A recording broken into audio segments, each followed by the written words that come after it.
نحمد و نصلی علی رسولہ الکریم اما بعد فاعوذ باللہ من الشیطان الرجیم بسم اللہ الرحمن الرحیم رب اشرح لی صدری ویسر لی امری واحلل عقدۃ من لسانی یفقہوا قولی رب زدنی علما رب زدنی علما رب زدنی علما اللہم فقہنا فی الدین اللہم فقہنا فی الدین اللہم فقہنا فی الدین۔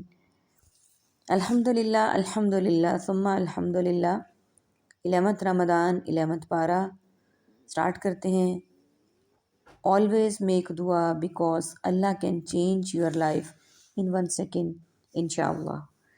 پوائنٹ 1 ہے منافقین اللہ کی بجائے لوگوں کو خوش کرتے ہیں، یعنی اللہ کی خوشنودی کو پیچھے کر لیتے ہیں اور لوگوں کی خوشنودی کو مقدم کر لیتے ہیں، لیکن ہمیشہ یہ بات یاد رکھیں کہ اللہ انسان کی خوشنودی کے بغیر لوگوں کو خوش نہیں کر سکتا۔ یعنی ہمیں یہ بات یاد رکھنی چاہیے کہ انسان اللہ کی خوشنودی کے بغیر جو ہے وہ لوگوں کو کسی طریقے سے بھی خوش نہیں کر سکتا۔ حضرت امیر معاویہ نے ام المومنین حضرت عائشہ رضی اللہ تعالیٰ عنہا کو لکھا، مجھے خط لکھیے جس میں نصیحتیں ہوں لیکن زیادہ نہ ہوں۔ میں نے رسول صلی اللہ علیہ وآلہ وسلم کو فرماتے سنا کہ جو شخص اللہ کی رضا لوگوں کو ناراض کر کے تلاش کرے گا تو لوگوں سے پہنچنے والی تکلیف کے سلسلے میں اللہ اس کے لیے کافی ہوگا۔ نیکسٹ ہے، اگر انسان قرآن و سنت سے دور ہو جائے تو اس کا دل سخت ہو جاتا ہے، کیونکہ قرآن دلوں کو نرم کرتا ہے، علم انسان کے اندر نرمی لاتا ہے۔ نیکسٹ پوائنٹ، مال خرچ کرنے سے بڑھتا ہے اور روکنے سے مال تلخ ہو جاتا ہے، کیونکہ جب کوئی رسول صلی اللہ علیہ وآلہ وسلم کے پاس صدقہ لے کر آتا تو آپ اس کے لیے یوں دعا کرتے، اللہم صلی علی فلان، اے اللہ فلان کی آل اولاد پر رحم فرما، یعنی صرف اس انسان کو نہیں بلکہ اس کو بھی دعا دیا کرتے، اس کی آل کو، اس کے خاندان کو، اس کے لیے بھی دعا کیا کرتے۔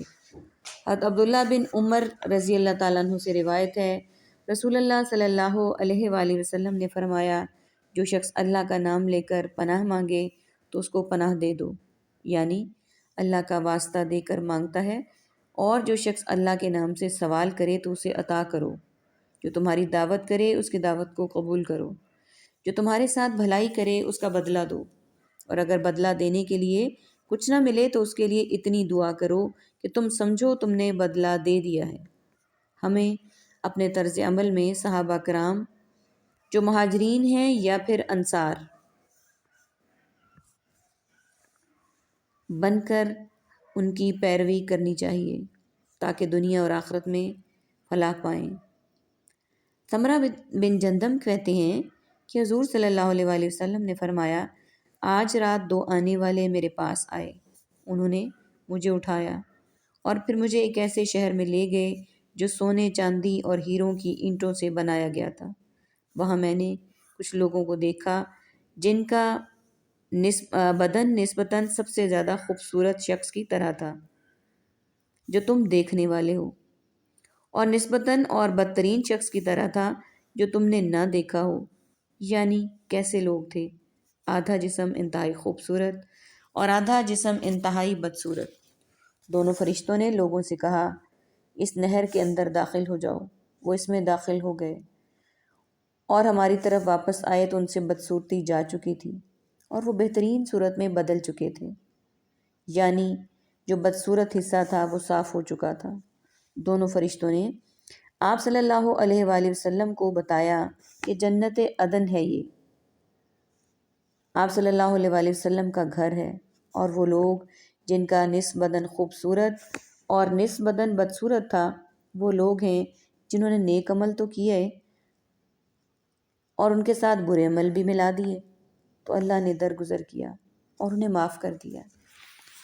اگر ایک انسان مسجد جیسی جگہ بناتا ہے یا دین کے نام پر کوئی جگہ بناتا ہے اور اس کی نیت خراب ہے، اس سے اس کے دنیاوی مفادات وابستہ ہیں، یا وہ اس کے ذریعے مسلمانوں کو مفادات کی بجائے نقصانات پہنچانا چاہتا ہے، اگر ایسا کوئی عمل بظاہر کتنا ہی خوبصورت ہو لیکن خراب نیت عمل کو خراب کر دیتی ہے۔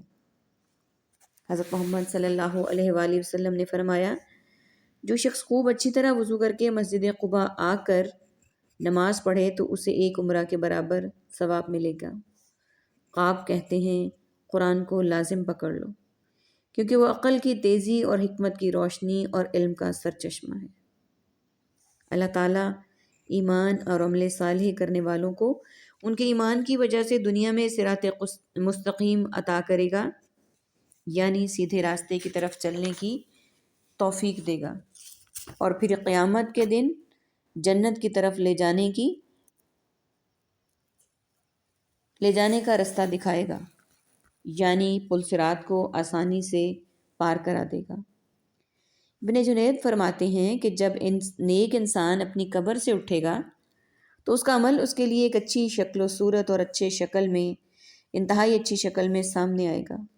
وہ اپنے ساتھی کے گلے ملے گا، یعنی کہ اس کے عمل کے اسے تمام بھلائیوں کی خوشخبری دے گا۔ وہ اسے کہے گا، تم کون ہو؟ وہ کہے گا، میں تمہارا عمل ہوں۔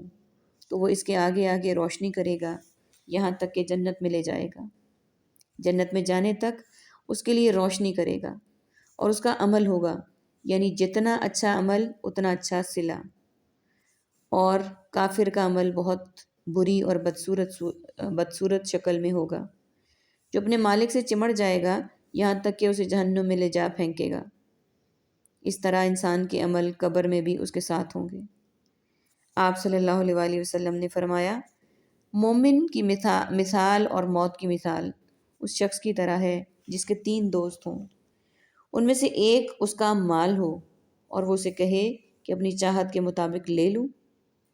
دوسرا کہے گا، میں تیرے ساتھ ہوں، جب تو مر جائے گا تو میں تجھ سے جدا ہو جاؤں گا۔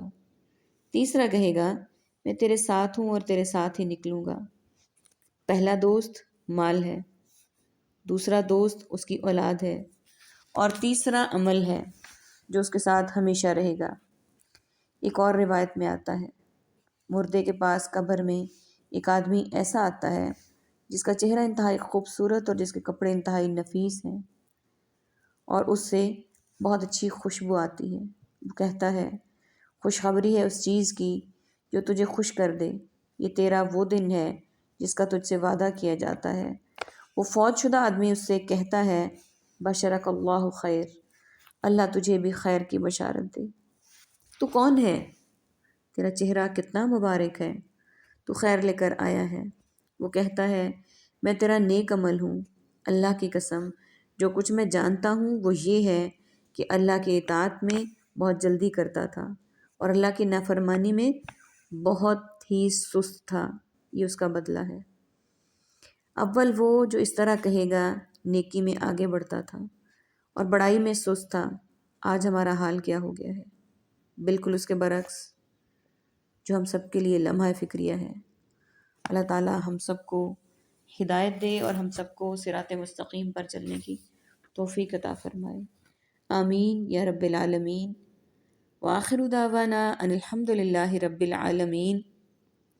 سبحانک اللہم وبحمدک، نشہد ان لا الہ الا انت، نستغفرک ونتوب الیک۔